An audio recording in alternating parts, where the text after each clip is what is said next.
السلام علیکم، ستړي مسئ، جوړ په خیر. نن چهارشنبه د 1403 هجري شمسي کال د دلوي میاشتې لومړۍ نیټه چې د 2025 کال د فبروري له 19 نیټې سره سمون خوري.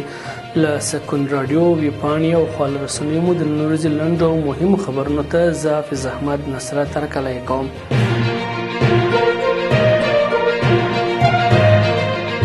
هلمند کې نږدې 200 کورونو ته د څښاک اوبه برابرې شوې دي. د هلمند په ګرمسیر ولسوالۍ کې د اوبو رسولو یوې شبکې په ګټې اخیستنې سره نږدې 200 کورونو ته د څښاک اوبه برابرې شوې دي. د پاکو اوبو دغه شبکه د ګرمسیر ولسوالۍ په ملا اقدام کلي کې د څه باندې 4.4 میلیون افغانیو په لګښت ګټې اخیستنې ته وسپارل شول. په یاده پروژه کې لسګونو کسانو ته د کار زمینه برابره شوې وه او په بشپړېدو سره 140 کورنیو ته د څښاک پاکې اوبه برابرې شوې دي.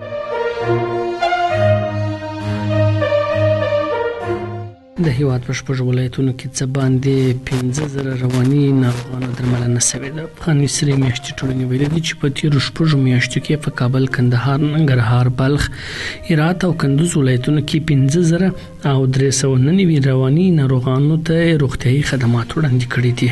د یادې ټولنې مرستیال عزیز الرحمن نن د حکومت د اطلاعاتو او رسنیو په مرکز کې ویلي چې دغو کسانو له جملې 1396 تنه تر درملنې وروسته روغ خپلو کورنیو ته سپارل شوي دي.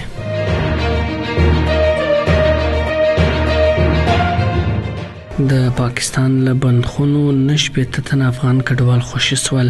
د کډوالو بیرته راستنېدونکو چارو وزارت وایي چې 9 تنه افغان کډوال د پاکستاني پولیسو له بنده خوشي او پرون هیواد ته راستنه سول. یاد کسان د قانوني اسنادو نه درلودلو له امله د پاکستان له بېلابېلو سیمو څخه نیول شوي وو. دا په داسې حال کې ده چې په دې وروستیو کې په پاکستان کې د افغان کډوالو د نیولو او ځورولو پیښې ډېرې شوي دي.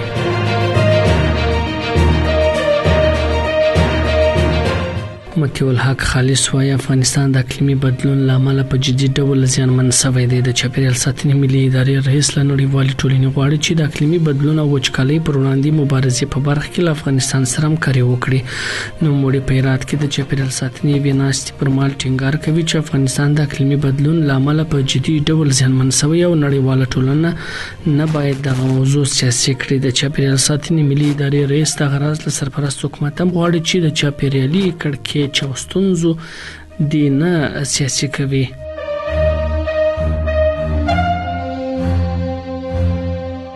قطر وايي د غزې اوربند له دویم پړاو خبرو ملاتړ کوو. د قطر بهرنیو چارو وزارت ویاند ماجد بن محمد الانصاري د حماس او اسرائیل ترمنځ په خبرو اترو کې د منځګړیتوب پر دوام د ټینګار ترڅنګ دغه خبرو د ملاتړ یادونه وکړه. نوموړي په یوه خبرپاڼه کې ویلي دي چې په وروستیو ورځو کې څو پلاو دوحې ته سفر کړی او په دې تړاو پراخې خبرې اترې شوې دي. الانصاري زیاته کړې ده چې د مذاکرات لا تر اوسه په رسمي بڼه نه دي پیل شوي. دا د نن ورځې لنډ او مهم خبرونه. تر بیا د الله په امان.